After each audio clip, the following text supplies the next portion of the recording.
Hello and welcome. This is the 9 p.m. Daily Quiz, a place where we take up the important news stories of the day, convert them into question forms for the prelims examination, and then discuss them.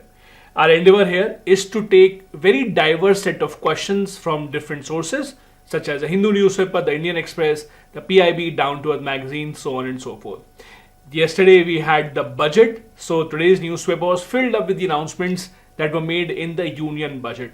So most of the questions today will be from the budget only. So I really hope that you have read and revised that budget.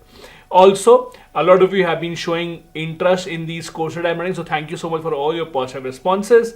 If you are still looking to enroll in the live PSIR comprehensive optional course, you can do that by checking out the details in the description of the video. You can download my Google Play Store app from where you can register for this course. There's also a mains answer writing guidance program that I'm running, which is an individual one-on-one guidance program. You can check that out as well. Let's begin with the first question then.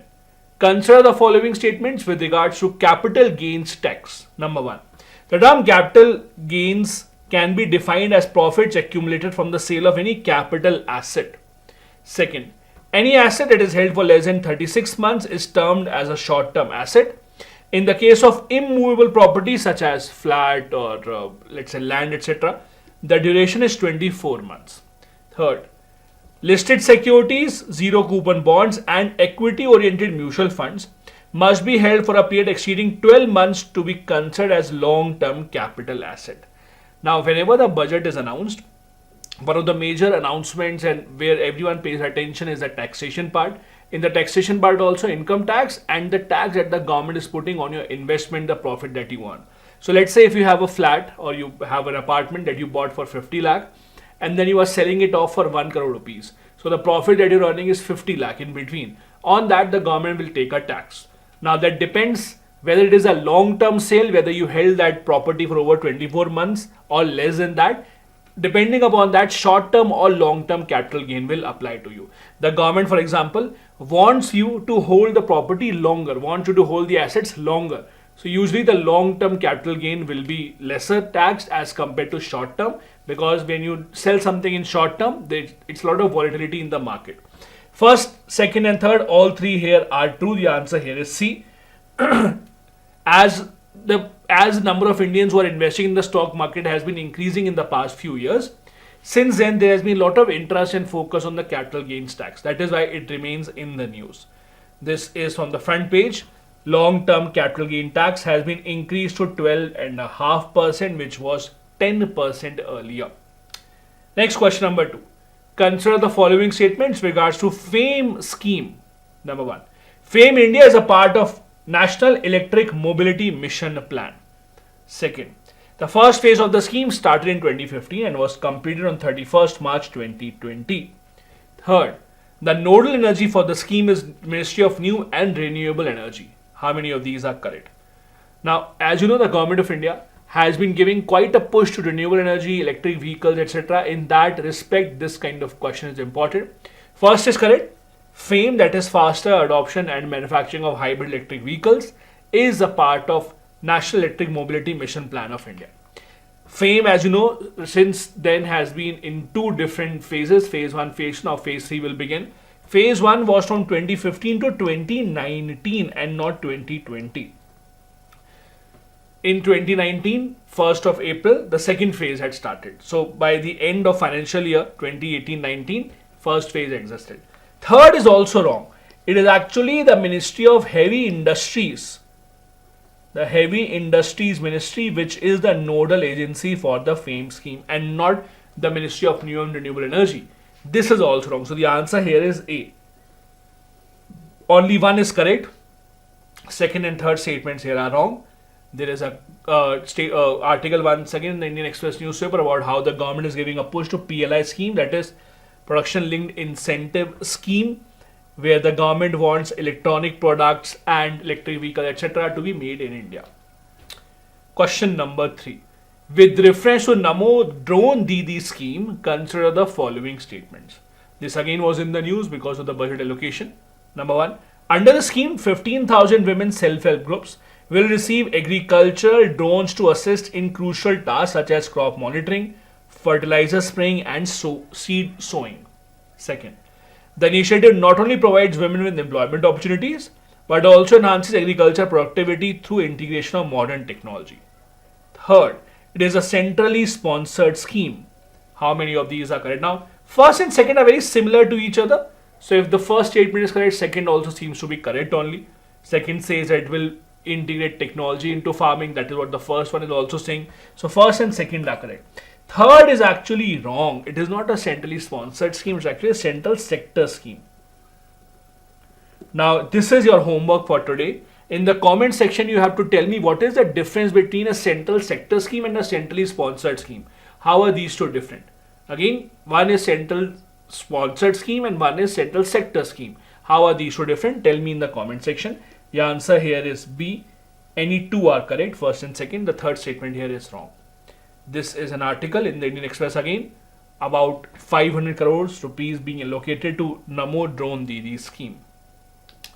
Question number 4. In the recent budget announcement, the government announced an increment in the Mudra loan limit.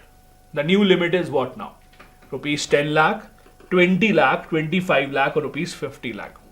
Mudra loans, as you know, are given by the government of India to give a push to entrepreneurship, to women, people belonging to scheduled caste, scheduled tribes, etc. This is a part of the Stand Up India scheme or Startup India scheme. The answer here is rupees 20 lakh. The government of India has increased this limit. Earlier it used to be 10 lakh. Now under the Mudra scheme, you can get loan up to rupees 20 lakh. This is an initiative by the government of India to give a better push to the MSME sector. As you can see here, the Mudra loan limit has been increased from 10 lakh to 20 lakh, and there has also been a new credit guarantee scheme for purchase of machinery equipment that has been introduced. This is one of those things that you can quote in the mains examination also when there's a question about the MSMEs or the government giving a push to employment generation in the country. Next, question number 5. Consider the following statements. Number 1. The Mahabodhi temple complex at Bodh Gaya is a UNESCO World Heritage Site. Second, the Vishnupat temple at Gaya is located on the banks of the Falgu river and was built in 1787 on the orders of Queen Ahilyabai Holkar of Ahmednagar. Third, the Mahabodhi temple complex is the first temple built by Emperor Ashok in the 3rd century BC. How many of these are correct? It might seem like a question from history, but all these were mentioned in the budget speech as well.